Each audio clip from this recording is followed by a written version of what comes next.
जय श्री राम। तो आज हम जानने का प्रयास करेंगे कि वास्तविक में साईं बाबा कौन है। कई सोसाइटी से देखा जाता है तो कोई कहा जाता है कि साईं बाबा मुस्लिम सोसाइटी से बिलोंग करता है।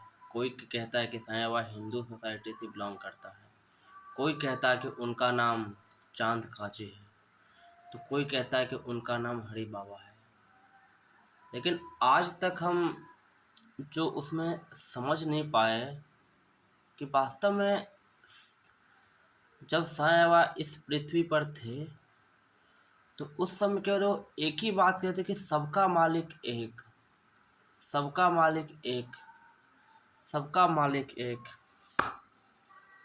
तो इस तथ्य का जो अगर सार देखा जाए तो सबका मालिक एक ही है, तो वो एक मालिक कौन है?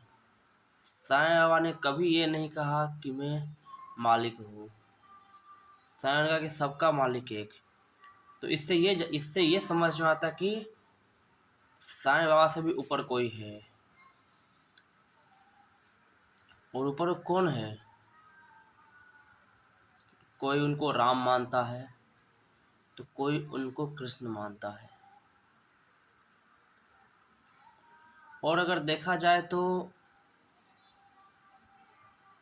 और फैक्ट तो मुझे पता नहीं कि साईं बाबा हिंदू सोसाइटी से थे या मुस्लिम सोसाइटी से थे। वो कब आए थे कब गए मुझे ये भी पता नहीं है। लेकिन मुझे इतना पता है कि साईं बाबा एक संत के जिंदगी जीते थे और लोगों में और सोसाइटी में समाज के कल्याण के लिए वो कार्य करते थे। उन्होंने कभी भी हिंदू और मुस्लिम में भेदभाव नहीं किया। आप चाहे कोई भी इतिहास उठा लीजिए, उन्होंने हिंदू और मुस्लिम में कोई भेदभाव नहीं किया। दोनों को समान दृष्टि से ही उन्होंने देखा और जो भी कार्य किया उन्होंने सबके लिए किया। ये नहीं कहा कि ये हिंदू है तो ये मुस्लिम है, ये क्रिश्चियन है तो ये है। उन्होंने कभी ये भेदभाव नहीं किया। तो वास्तव में देखा जाए तो अगर कोई हिंदू फैमिली से बिलोंग करता है, अगर कोई मुस्लिम फैमिली से बिलोंग करता है, तो एक सोसाइटी के हिसाब से अलग अलग धारणाएं होता है।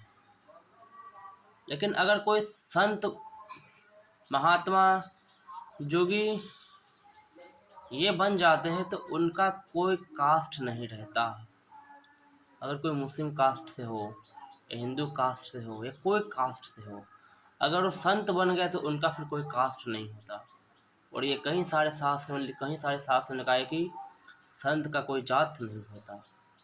जात तब तक होता है जब तक हम समाज में, सोसाइटी में, गांव में, शहर में रहते हैं, तब वो कहा जाता है कि ब्राह्मण है, ये क्षत्रिय है, ये है वो है। लेकिन अगर कोई संत बन गया तो ना तो क्षत्रिय होता है, ना हिंदू होता है, ना मुसलमान होता है। अगर कोई ईश्वर को मानता है, ईश्वर को, ये नहीं कि किसी और को, अगर कोई ईश्वर का मानता है तो समझिए कि वो सनातन को मान रहा है। अगर ईश्वर को मानता है तो, अगर ईश्वर को नहीं मान रहा है तो फिर वो सनातन नहीं है, फिर वो सनातन को मान नहीं रहा है। वो सनातन तो है ही है लेकिन सनातन को मान नहीं रहा है। सनातन का जो वास्तविक महत्व जो है वो है कि कैरेक्टरिस्टिक, जैसे एक चीनी का कैरेक्टरिस्टिक से मीठा, एक आग का काम है जलाना, एक मनुष्य का काम है कि एक दूसरे के लिए कार्य करना, और एक सर्प का काम है जहर को रखना और जहर को काटना। सर्प को देखिए, सर्प का कैरेक्टरिस्टिक है कि अगर उसे कोई छेड़े या ना छेड़े, उनके सामने जाएंगे तो काटने का प्रयास करेंगे। तो ये होता है कैरेक्टरिस्टिक। तो सनातन का मतलब है कि जिनको जिस तरीके से बनाया गया है उस तरह से कार्य कर रहा है तो उसे सनातन कहा जाता है। और बात रही दूसरी कि इस संसार में जितने भी चीज है वो सब सनातन ही से आए हुए हैं। कोई मजहब, कोई ये नहीं कह सकता कि जैसे मुस्लिम धर्म 1300 या 1500 वर्ष पहले आया। लेकिन अगर देखा जाए तो उस समय से पहले भी पेड़ पौधे पेड़ पौधे तालाब ये सब पहले से ही बिलोंग करता है। उससे पहले कोई अल्लाह का नाम नहीं लेता था, देख लीजिए आप। उससे पहले कोई अल्लाह का नाम नहीं लेता था कि अल्लाह ताला ने ये किया है, वो किया है। उस समय सब एक ही कहता कि सब भगवान ने किया है।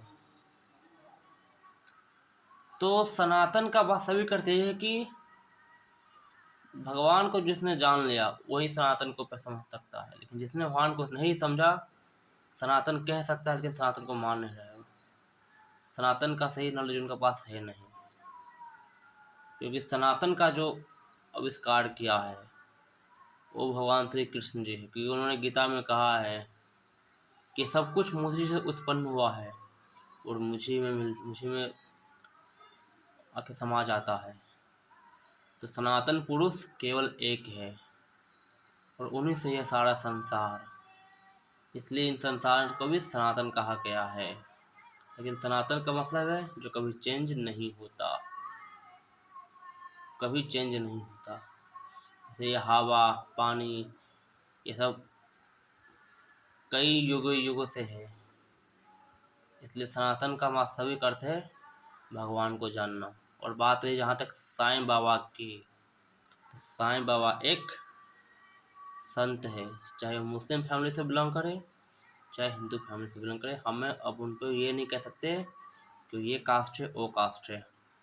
अगर उन्होंने संत के रूप में हमेशा भगवान को माना है और भगवान के लिए कार्य किया है तो संत है।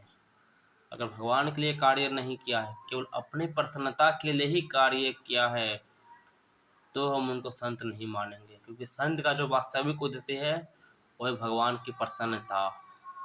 जिस तरह से एक डॉक्टर का उद्देश्य होता है मरीजों को ट्रीट करना, उसी प्रकार से एक संत का कार्य होता है कि समाज की सेवा करना और भगवान की सेवा करना, ना कि समाज में भ्रष्टाचार फैलाना, ना कि समाज में अपनी प्रसन्नता के लिए कार्य करना। समाज में सही शिक्षा देना और नई पीढ़ी को गलत चीज़ बुरी चीज़ों की आदतों से बाहर निकालना, ये होता है वास्तव में संत का काम। अगर कोई ये कर रहा है तो ये संत है, अगर कोई नहीं कर रहा है तो संत नहीं है। आज के लिए इतना ही। जय श्री राम, हरे कृष्णा।